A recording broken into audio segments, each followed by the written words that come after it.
Hi, my name is Stephen Norsworthy. Today we're here to talk about how the piano sound is a moving target. The statement of the problem is as follows. The piano sound is never in a steady state of settled frequency, hence, a moving target. The cleanliness of sound is most perceived just after the attack in real piano music. There is no such thing as an instantaneous measure of frequency.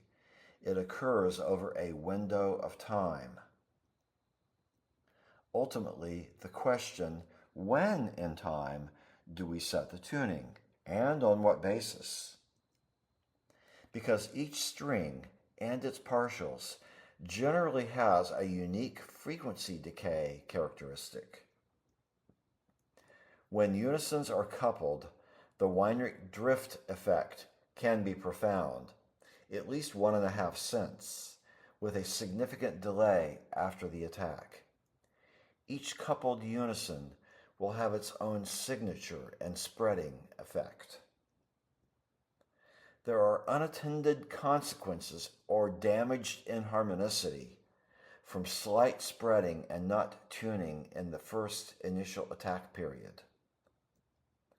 There is a lack of objective data in the literature showing the actual frequency changes over time. Therefore, the details of this phenomenon are not universally understood nor agreed upon. So we are left with many subjective methods dealing with it. Many are diametrically opposed. Each preferred method will produce a different outcome.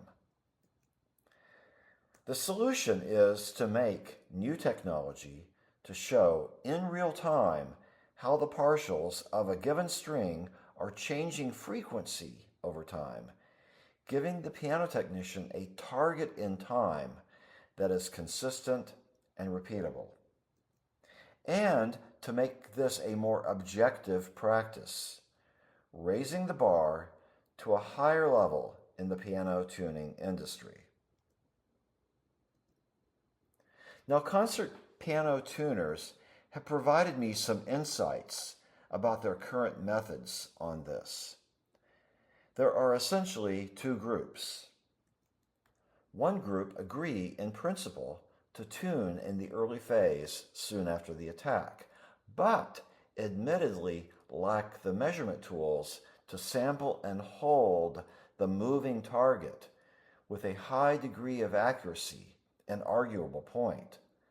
They may try averaging techniques, for example, fast reattacks, bom, bom, bom, bom, while watching the needle bounce around left and right of the midpoint, or try a slow dampening indicator.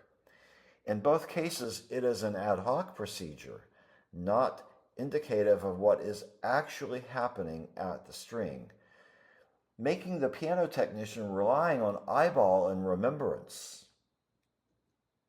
Now another group let the sound decay several seconds, then set the tuning. But the problem is this: there is no steady state, and any notion of it is many seconds later where the power level is low.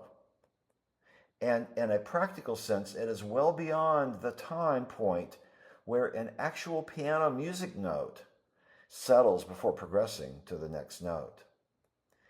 In piano music, the slow-moving passages usually have the sustain pedal down, and with other accompanying notes.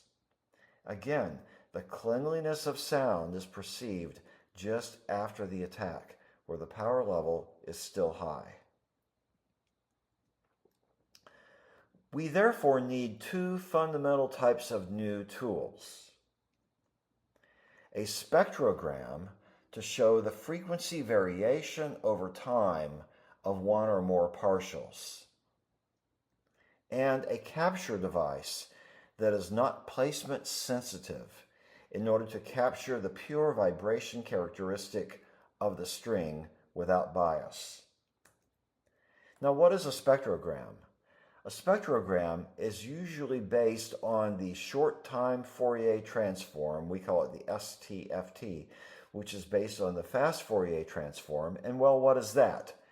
The short-time Fourier transform is an industry standard for producing and processing the analysis of non-stationary waveforms into a spectrogram.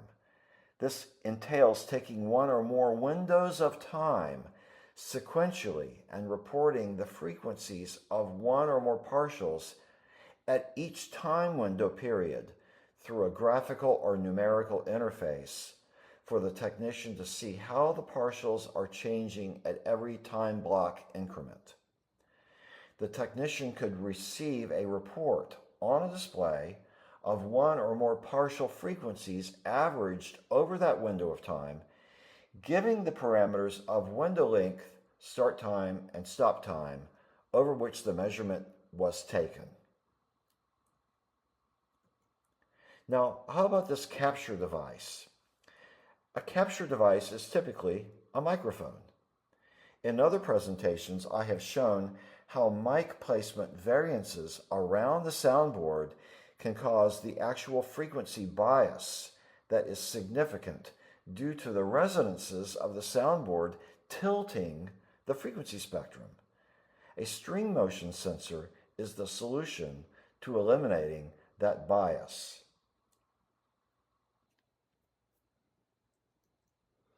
Now, the first picture here is a graphical illustration, a spectrogram of the note C5.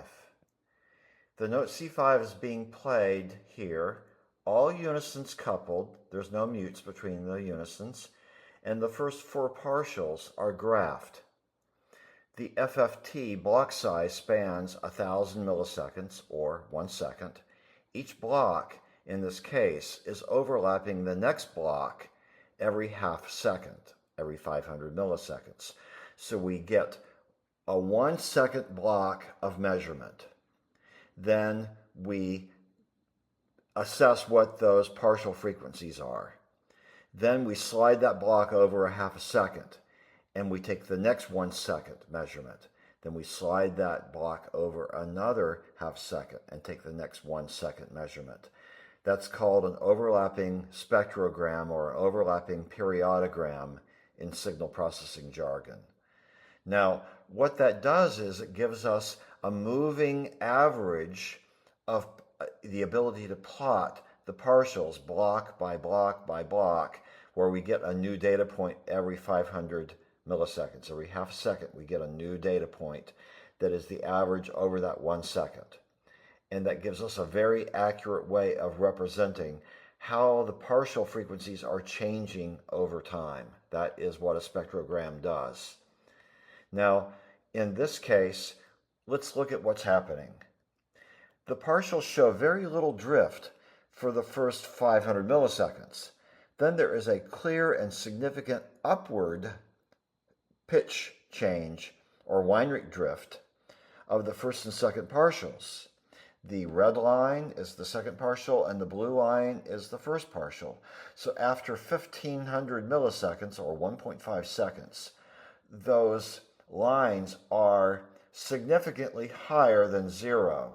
So the second partial has already drifted 1 cent from the initial attack point, and the first partial has drifted a half a cent. But then another 1.5 seconds later, at the end of the plot at 3,000 milliseconds, or 3 seconds, the first partial is already up 1.5 cents. Now that sounds like a lot, and it is. However, the power level after 3 seconds is extremely low on a piano power level measurement. The amplitude level is very low, which means we're hearing a very faded, low sound in amplitude, but the pitch has raised up significantly. Now, what does that mean? The tuning window should be where the power level is high, and in the first 700 milliseconds, the partials are fairly tight and fairly close together. That's where we want to take our measurements. We don't want to wait out there 3 seconds later. We want to measure that where things are tight and the power level is high. That's our tuning window. If we do that, we're likely to have things very tightly juxtaposed to one another, all four of these partials. And we're going to have that to be a repeatable and accurate measurement. And it's going to be perceived as being in tune because the power level is high and we're capturing that right off the attack. Now, I'm going to play for you what that actually sounds like with this audio file.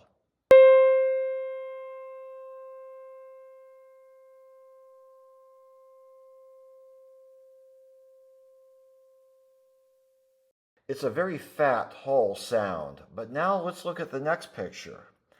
In this next picture, what I've done is I have spread the unisons out by about 1/2 cent so that the left, center, and right strings of the C5 unisons are spread out a bit. They're not at 0 anymore in that first 1/2 second measurement window. They're spread out so that they start out about 1/2 cent apart from each other.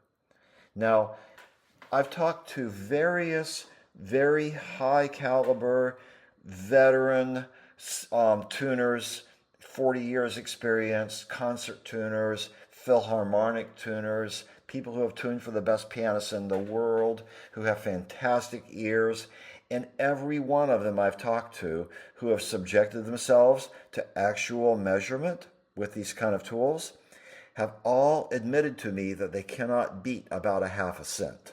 Some say they can, but they haven't been tested.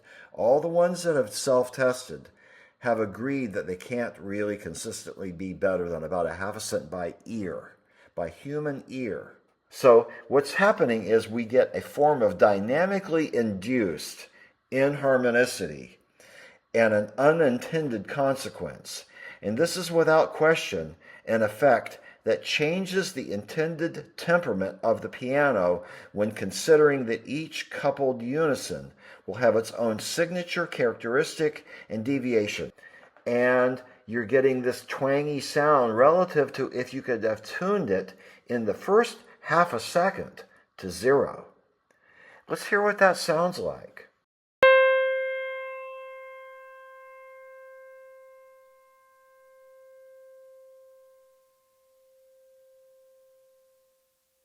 I'm sure you heard the wow, wow, wow. And it's very easy to hear that. And the wavering frequency, it's like the pitch deviation between a fraction of a hertz of one of the ones that's spread out versus the other one that isn't spread. That wavering is a low frequency. So in summary, what I've done on this last slide is I've put the two pictures next to each other so you get a chance to see them side by side. The one on the left being the one where the unisons were tuned as nearly perfect to 0 as they could with respect to one another, and the one on the right where they were spread out roughly 1/2 cent with respect to one another. Everything is tighter in that first 1/2 to 3/4 of a second, and that is also where the power level is significantly higher in the sound of the piano. The amplitude is higher there. Now, the one on the right, you've already seen, I've explained it, how partials 2, 3, and 4 quickly go 1 cent sharp relative to the fundamental. And that creates that thinner, nasalier sound. Here, once again, I'm going to play the first and the second case, but here's the first case.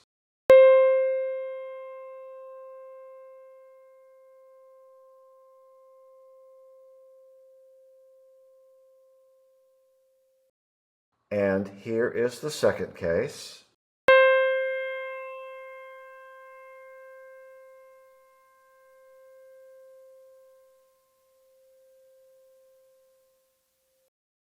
You be the judge. Thank you for listening.